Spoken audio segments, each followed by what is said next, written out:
Class 11th के सभी विद्यार्थियों के लिए 5 मार्च के दिन आपका जो पॉलिटिकल साइंस का पेपर है, तो उसके लिए मैं आज आपको पॉलिटिकल साइंस का पूरा क्वेश्चन पेपर कंप्लीट करवाऊंगी। 5 मार्च के लिए किस तरह के क्वेश्चन आपके एग्ज़ाम हॉल में आपको देखने को मिलेंगे। तो मैंने आपको बताया था कि मैंने 6 सेटों में पूरे प्रश्नों को बांटा है। जिन बच्चों को 80 में से 75 अंक चाहिए वो 6 सेटों को कंप्लीट करें। आप भी जानते हैं एक सेट में पूरे क्वेश्चन मैं आपको नहीं बता सकती हूँ, इसलिए मैंने सेटों में बांटा है। तो आपको 6 सेट मिलेंगे, 6 सेटों को आपको कंप्लीट कर लेना है। तो चलिए, ज़्यादा समय आपका नहीं लूँगी, बिना किसी देरी के हम पहला प्रश्न पढ़ेंगे। तो ये आपका पहला प्रश्न है, सही विकल्प चुनिए। पहला है फ्रीडम फेरम फियर किन की पुस्तक है, तो यहाँ आग सान सू की पुस्तक है। दूसरा है न्यायपालिका की स्वतंत्रता का क्या अर्थ है, तो इसका अर्थ होता है सरकार के अन्य अंग न्यायपालिका के निर्णयों में हस्तक्षेप ना करें। तो 2 नंबर वाला आपका इसमें सही रहेगा। अगला आपका है संविधान सभा के स्थायी अध्यक्ष कौन थे, तो इसके जो स्थायी अध्यक्ष थे वो डॉक्टर राजेंद्र प्रसाद हैं। और प्राचीन भारतीय समाज में न्याय किससे जुड़ा है, तो न्याय किससे जुड़ा है, धर्म से जुड़ा हुआ है।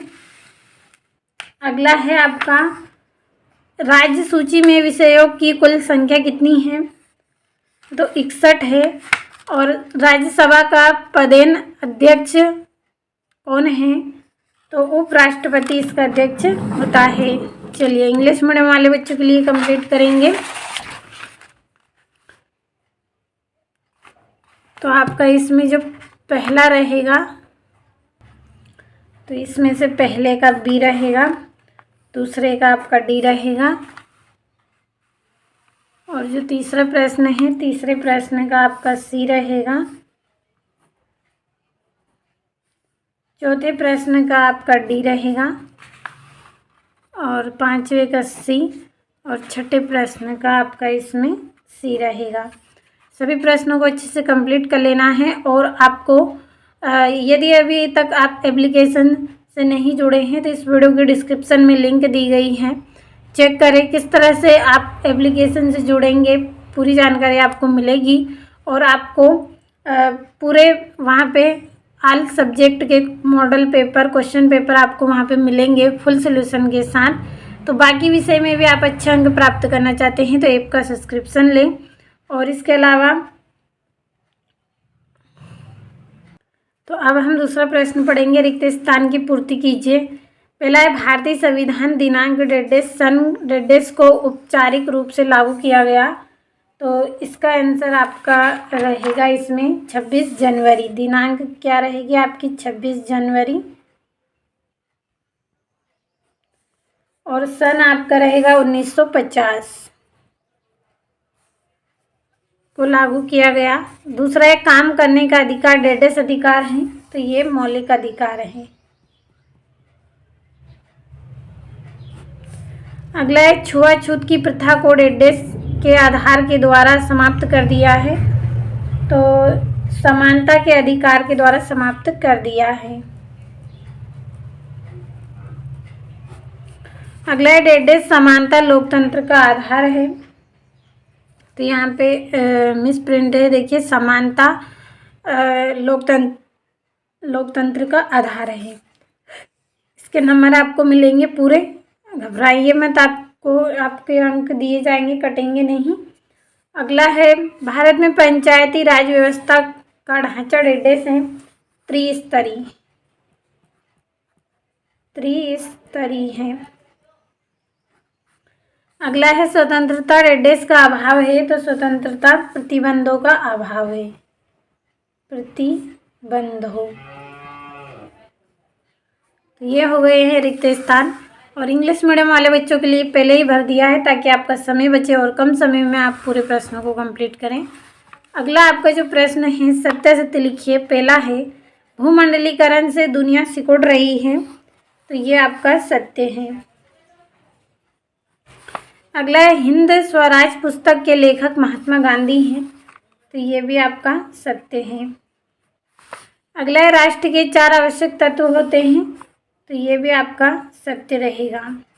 अगला है भारत में दोहरी नागरिकता है, तो ये आपका सत्य रहेगा, क्योंकि केसीय दोहरी नहीं है बल्कि एकल है। यदि एकल आए तो सत्य कर दीजिए। 5वां, बेहतर जिंदगी जीने के लिए अधिकार आवश्यक हैं, तो ये तो आपका एकदम सत्य रहेगा, अधिकार होने चाहिए। अगला है, भारत में प्रधानमंत्री की नियुक्ति राष्ट्रपति करता है, तो ये भी आपका सत्य है। तो ये हो गए हैं आपके सत्य सत्य। यहाँ से इंग्लिश मीडियम वाले बच्चे आप कंप्लीट करें। चलिए अगला प्रश्न हम कंप्लीट करेंगे यहाँ से। चौथे प्रश्न में सही जोड़ियाँ लिखिए। पहली जोड़ी है विवेक और धर्म की स्वतंत्रता, इसकी जोड़ी रहेगी अनुच्छेद 25। दूसरा है मुख्य निर्वाचन आयुक्त का कार्यकाल 6 वर्ष के लिए होता है। और वित्त आयोग की जोड़ी आपकी इसमें रहेगी अनुच्छेद 280।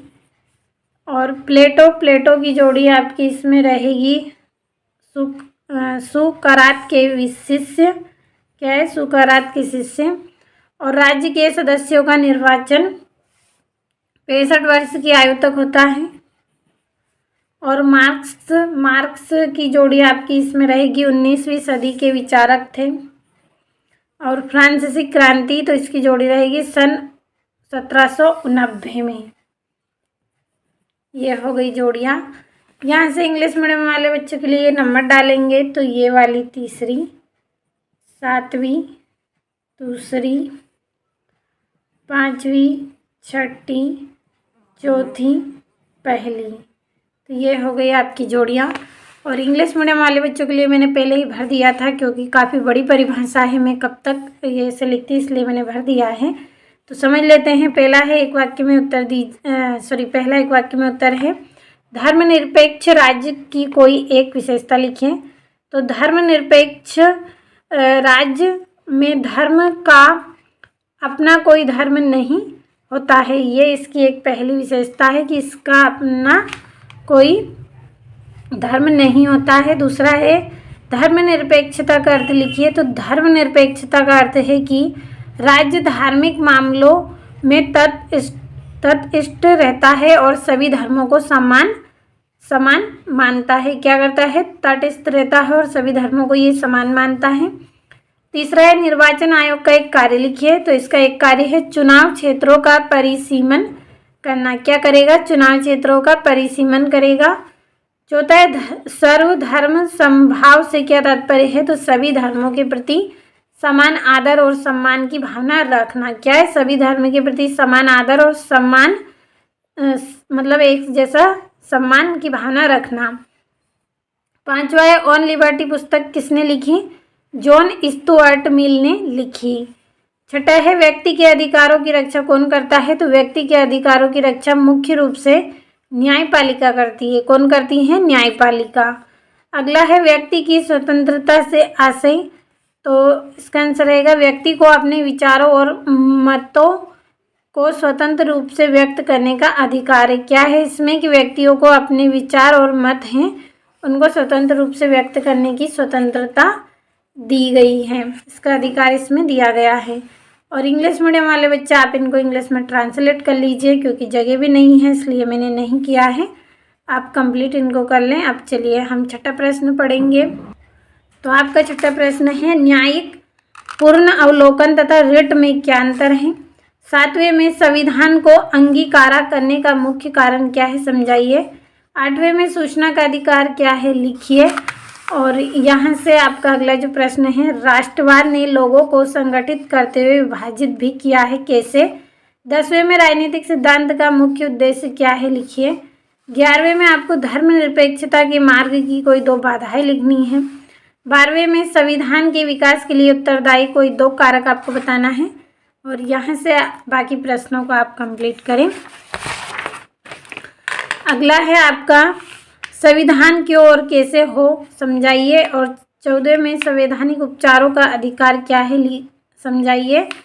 15वें में राष्ट्र राज्यों की राष्ट्रीय पहचान के कौन कौन से प्रतीक है, ये आपको बताना है। 16वें में हमें संसद की आवश्यकता क्यों है? लिखिए। 17वें में भारत में किन परिस्थितियों में नागरिकता से वंचित किया जा सकता है, बताइए।